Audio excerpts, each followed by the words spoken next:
Hello everyone, my name is Legend Ronnie and this game is Rise of Kingdoms. William I, Commander Spotlight. The free-to-play champion is here, ladies and gentlemen, and we're definitely gonna upgrade him. I'm gonna get him to 5551. So let's go ahead and let's see what William I is capable of.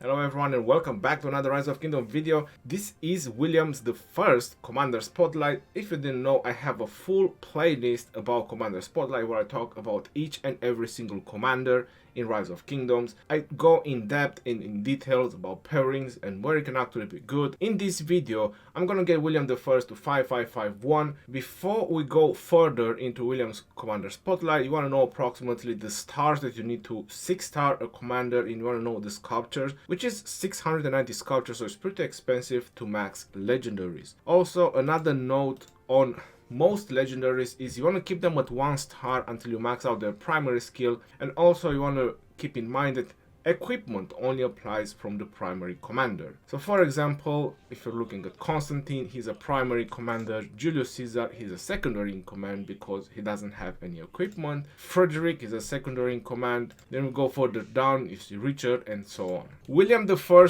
it is a special case type of commander. The reason I'm saying that is because his skills are amazing. You want to max out his primary skill to start getting the 1500 direct damage factor, which is really awesome. On top of that, he hits up to 3 targets in a 4-facing rectangle area. So we're definitely going to test out and see what they mean by that. Personally, I have already seen his animation, but we're going to show it in this video. His animation on the primary skill is amazing.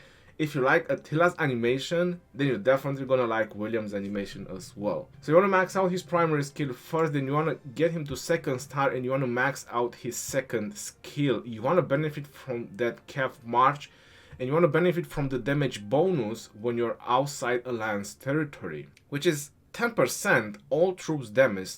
That's pretty amazing if you wanna ask me. Plus march speed, plus attack. What more do you want on Cavs?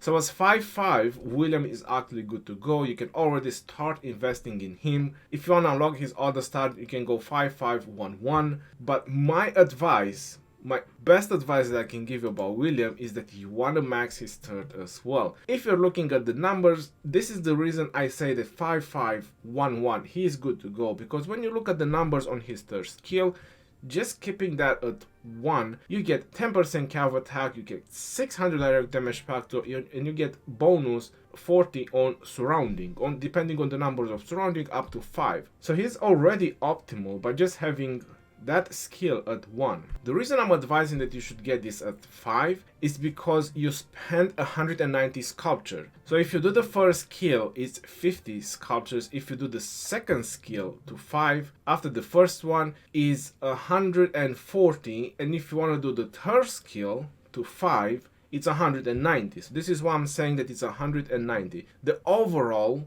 once you summon him, is 380 sculptures for the first 3 skills to max. The last 4 is 310. So I would definitely advise you to actually wait until you get sculptures and go for the third skill as well, so you can get the extra cav attack, so you can get the extra damage bonus, because that's what actually make the difference. Every sculpture, every extra sculptures that you invest in him will gonna give you more benefits on the battlefield. When you go to the 4th skill, you're noticing that you get half of it, and I would say more than half, because the 50 rage is not dependent by the level of the skill. So you get at least, let's say, 60-70% benefits of Scourge of the North by just having it at 1. And after that, if you want to benefit from his expertise, you need to spend 310 sculptures, so you can actually get a tiny bit extra damage, which is like 200, you get extra 10% cav attack, and you get a little bit more on surrounding. Is it actually worth it, another 310 sculptures to get his expertise? Maybe for some players, maybe for rallying purposes.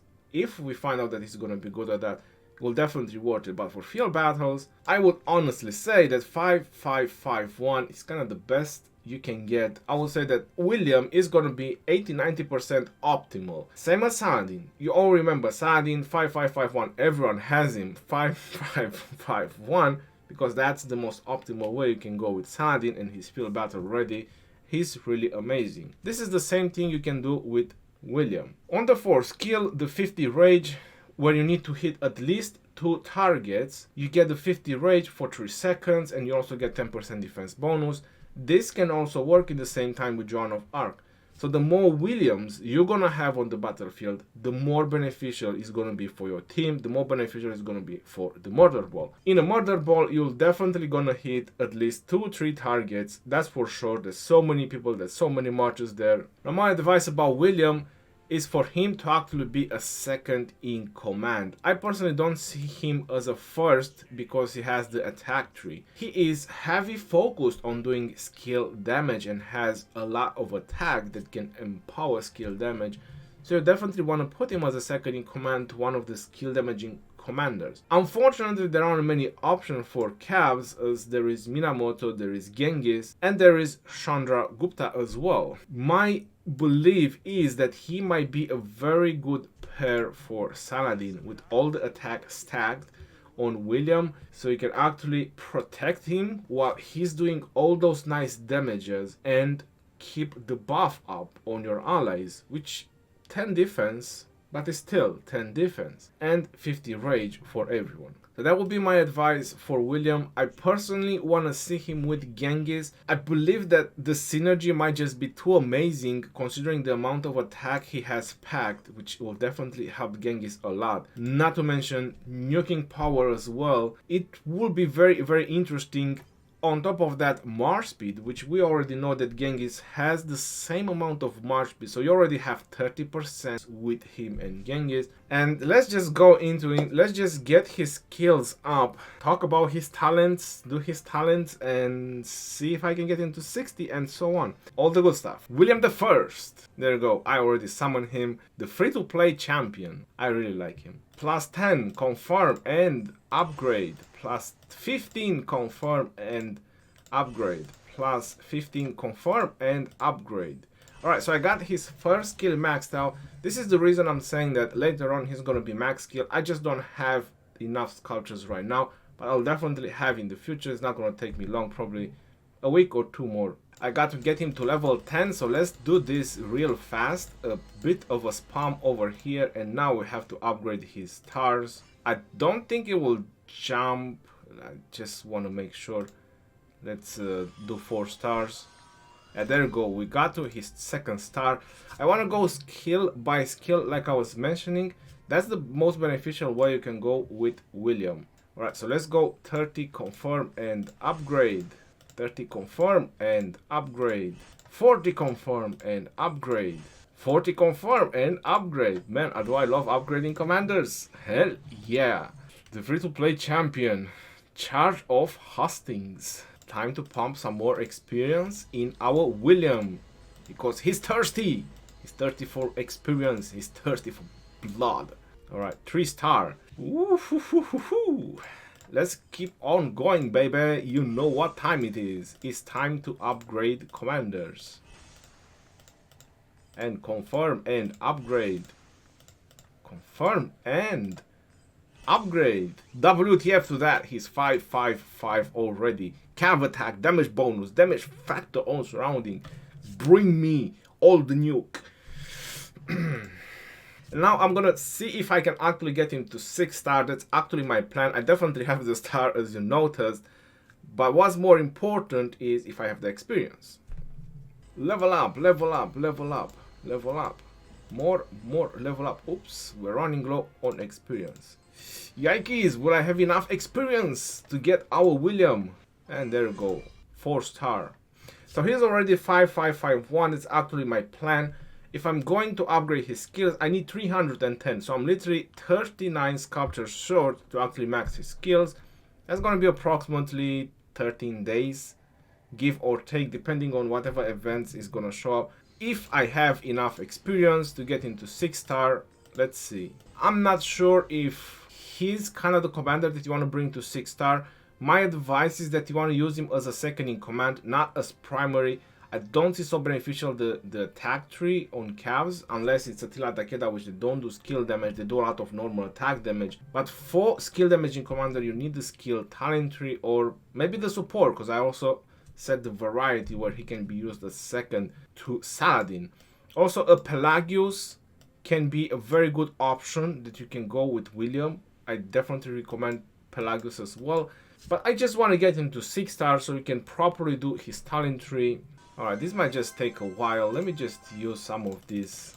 Yeah, there we go. Look how fast it goes. It flies. The moment you use a couple of those bundles. And 5 star. The reason I'm getting him at 6 star, I'll definitely try him out myself. And if he's gonna be worth it to be used primary, I'll definitely do a video about it and let everyone know. Man, I think I'll be right at the limit on getting him to 6 star.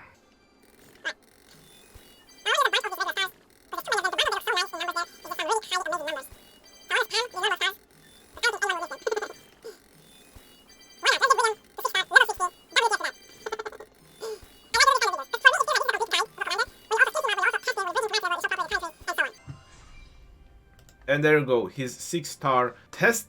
Let's see experience. I think I do have the experience. Yep, I do have enough experience. Yay! Woohoo!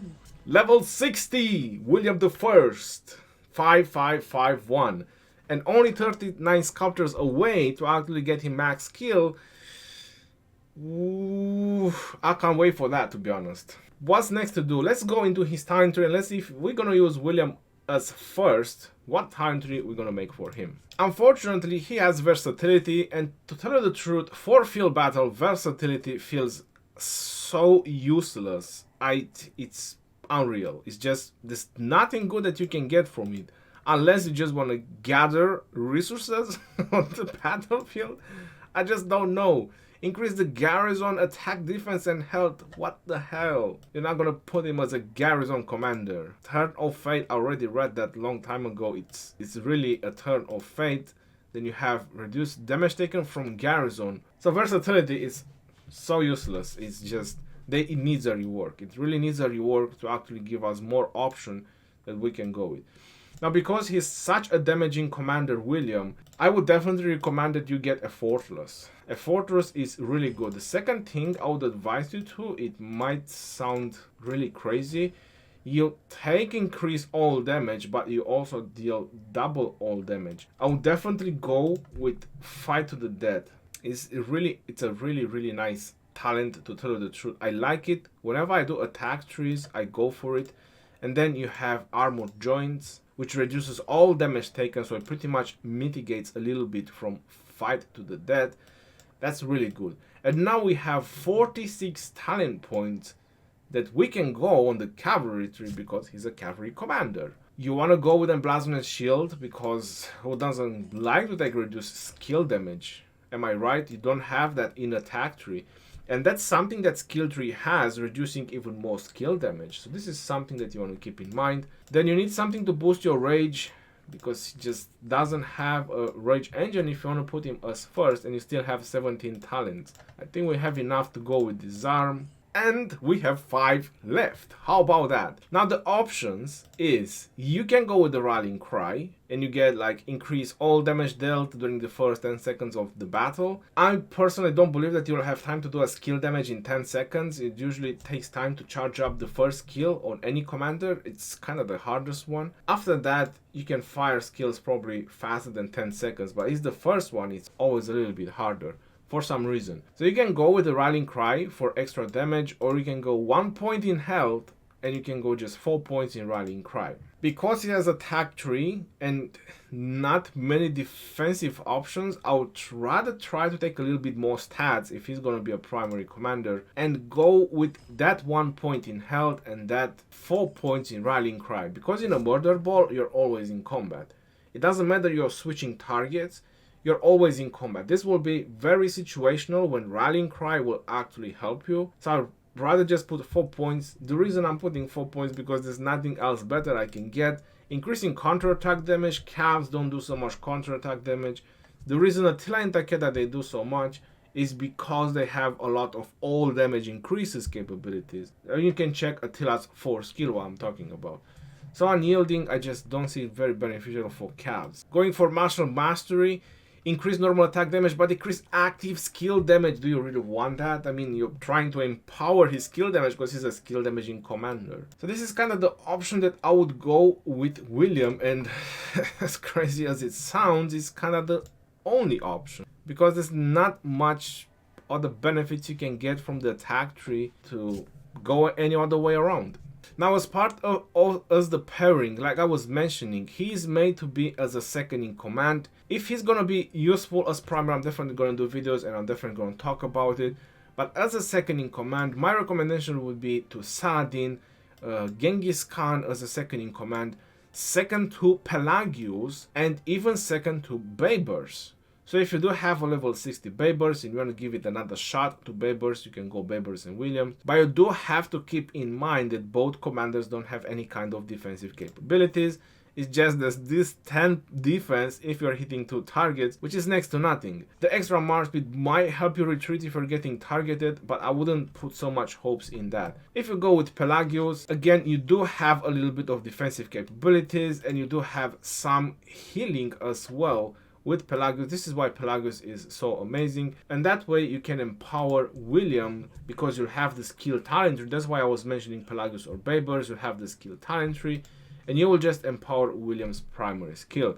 Now the question is, will William work with other commanders? If you want to put other commanders as a second in command to William, yes, that can work, but him with other commanders, no, because he has too many cav attack bonus, march speed, he has cav attack. Again, so if you want to use him, for example, with another skill damaging commander that is not cavalry, you'll not benefit much except just the skill damage itself. And obviously you'll benefit from the bonuses as well, which because it doesn't mention you're needing only cav. But this one, the cav attack bonuses, if you use him with any other commander, this is something that you will not benefit from, including the march speed. So is he actually advisable to use him with any other commanders other than Cavs? I don't actually think so. He's made to be used with Cavs commander. Another interesting try might be with Minamoto as well. Minamoto and William. If you're wondering how about William and Double C, I don't think so, because again, going into late game, commanders that actually don't have any kind of defensive capabilities are starting to wear off and are starting to be less used on the battlefield unless there's no other option. And again, Minamoto, Double C, these are commanders that have no defensive capabilities. They are all fully damage oriented. William is the same. It doesn't have many defensive capabilities. It's just this Scourge of the North, a lot of nuke oriented, a lot of skill damage. Same as Genghis Khan. This is the reason my advice is always to try to put him as a second in command. This is why I'm also, when I'm using my Genghis Khan right now, I put him as a second to Saladin, so I can try to protect him as much as possible. So how William will actually work, again, as a second in command. But if you pair him with Genghis, it's the same advice when you want to use Genghis and Double C. You want to stay outside the murder ball and just pick targets. A Genghis primary and William as a second in command. The reason being that is because you have no defensive capabilities. The only advantages, if you want to use them like that, is the extra march speed, because you'll drag and draw fast. So if you stay outside of a murder ball or on the sides, you make sure you control your march and you're always outside with that march. When you get targeted, you can run away. But if you're in the middle and you get targeted, you're done, because nothing will be able to save you and you'll get a lot of severely wounded. I know that because I use Genghis and Double C. I use Genghis and YSG, and I know that if they're getting targeted and if they're in the middle of the murder ball, it's very devastating for your hospital build. But as a second to Saladin, as a second to Pelagius, and probably as a second to Chandragupta, William might have a really good utility. There's also another commander that we can keep in mind, which I don't have it on this account, which is Takeda. So William and Takeda, if you actually want to use William first, you could definitely go with William and Takeda. Takeda will provide him the defensive capabilities that he needs. Because that's the reason Genghis and Takeda, they also work very well together, because Takeda just provides that defense that these commanders, they don't have, just by himself. Attila and William, you're probably thinking they both have attack, but Attila and William is just not going to work. The reason being that is Attila's third skill, well, it reduced the skill damage by his own troops by up to 30%. So you really don't want to put a skill damage as a second to Attila. Even though it's a lot of attack packed from William, I still don't see how they could actually work together. Tests need to be made. I believe that he is made to work with skill damaging commander. Now, what is left to talk about William, since we actually pretty much talk everything there is to talk about it, is just tests. So the next thing, I'm just gonna show battle reports and his skill animation.